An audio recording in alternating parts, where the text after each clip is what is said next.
Ballad of Johnny Arcane by Jim Nail, read by Jim Nail.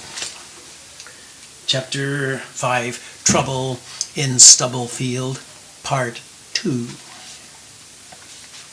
Back at the big house, a feast was being prepared. In a massive stone hearth at the far end of the long hall, a fire brightly blazed. The room was full of people, both vineyard laborers from far away and local mill workers. You could tell them apart by their uniforms. The vineyard people all wore white gauzy tunics with colorful embroidery. The women had puffier sleeves and lower neck lines. The local mill workers, both men and women, dressed in sturdy khaki, and each wore a darker khaki vest with many pockets. Some still had tools in their pockets, little ball-peen hammers, punches, and awls. Mayor Casterbean had changed his costume. He stood at the head of the long table, garbed in a robe of iridescent green, the color of the wing feather of a male mallard duck.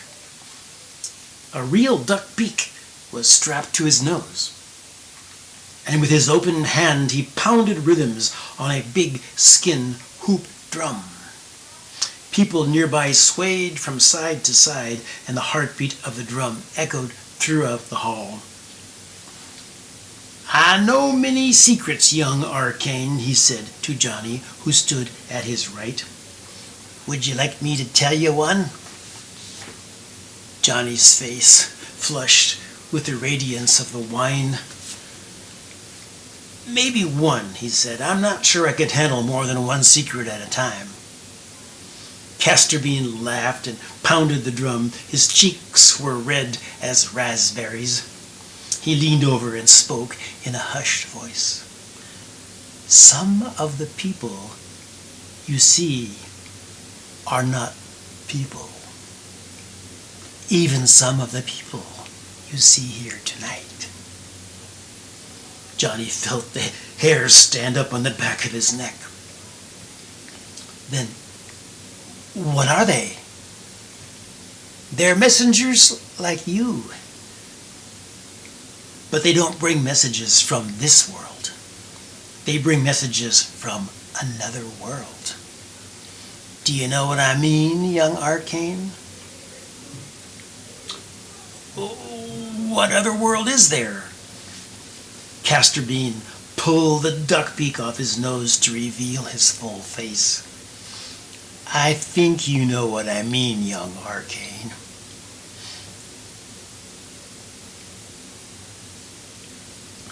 Johnny's heart began to pound, his hands to sweat. "Do you mean the world beyond the four directions?" The mayor stared at him for a moment with wide, round eyes. Then suddenly he broke out in loud laughter, as if the whole thing was just some big, crazy joke. He put his beak back on and clapped his hands. "Look, the food is coming." Men were weaving their way through the crowd bearing trays. Wearing starched white suits, they were neither mill workers nor vineyard laborers. Casterbean pulled out a chair for Johnny to sit, and a steaming plate was laid before him. It was a whole roasted quail in a bed of yellow rice framed by a halo of sautéed turnip greens.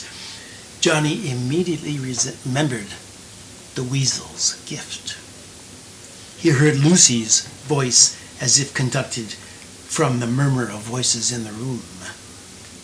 "You ate the food offered by the gods, and you took the oil.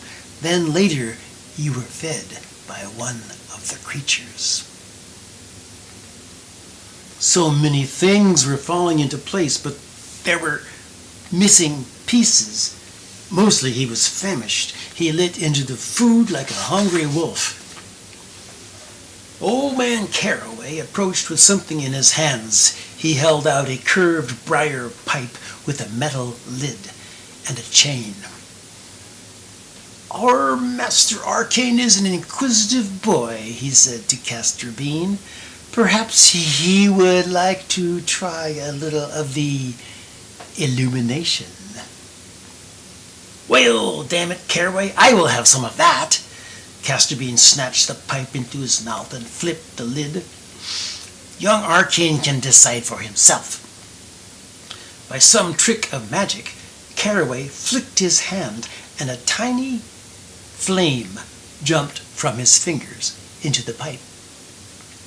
The smoke that rose was blue and smelled like rotting wood. Castor Bean inhaled deeply, handed the pipe across the table. "Try it, Arcane. Might open you up a bit." In drunken carelessness, Johnny reached for the pipe and took a deep drag.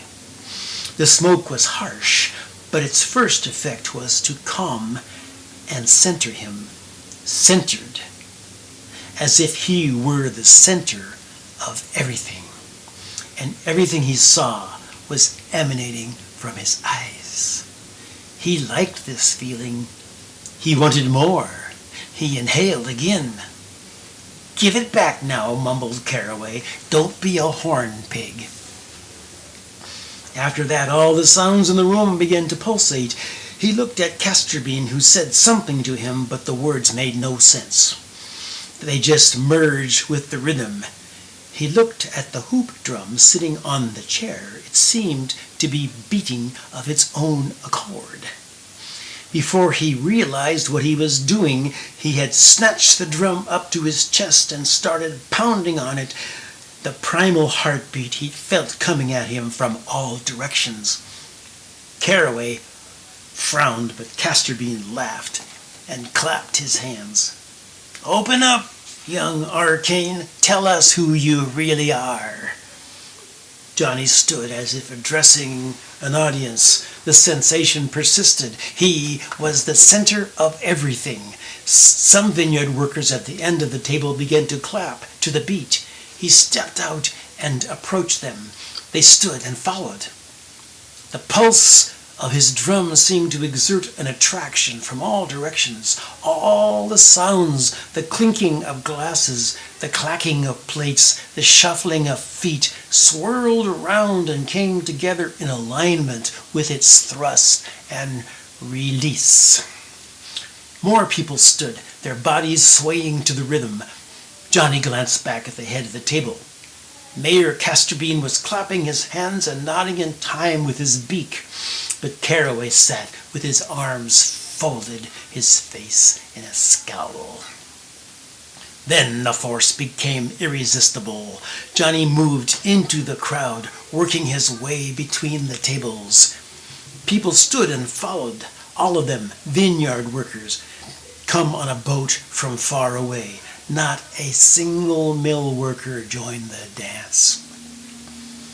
One of the vineyard girls jumped out in front of him. She had bright red hair, freckled skin, and a full figure. She raised her arms in the air and began shimmying from side to side. Then she turned and beckoned for him to follow.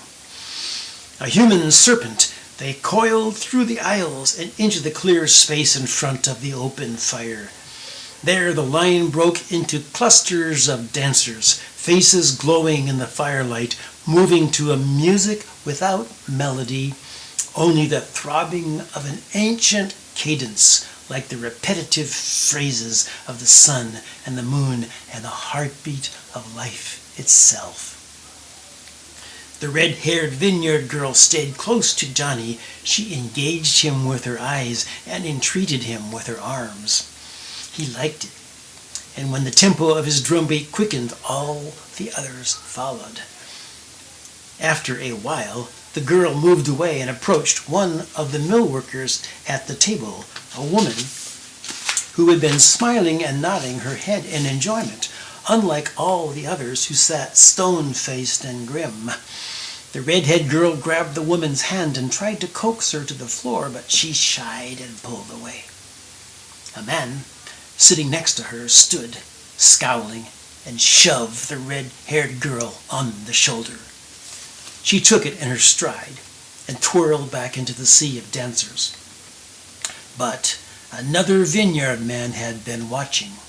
He advanced upon the mill worker and stood before him, dancing, taunting. "Loosen your starched collar. Come and embrace." The mill worker snarled out some words that couldn't be heard. The dancing man answered back in a lilting voice, and then the mill worker jumped up to his feet. He grabbed the man by his embroidered shirt and thrust him backwards hard into the crowd. A circle of dancers broke the vineyard man's fall. There was shouting and clenched fists. The rhythm began to fall apart. A few of the mill workers stood and pressed their way into the crowd to be met by the faces of angry dancers. Words were exchanged, then shouts, then the shoving began. The rhythm collapsed entirely as more and more dancers became aware of what was happening. A mill worker delivered the first blow, a moist thud, and the vineyard woman went reeling back sideways. Several vineyard men tackled the mill worker and brought him to the floor, where they began kicking him without mercy. A wine glass flew overhead and smashed. Across the dance floor, fists scudded into flesh, arms flailed, voices bellowed. Suddenly a loud blast pierced the chaos. Everyone stopped what he was doing. Some dropped to the floor.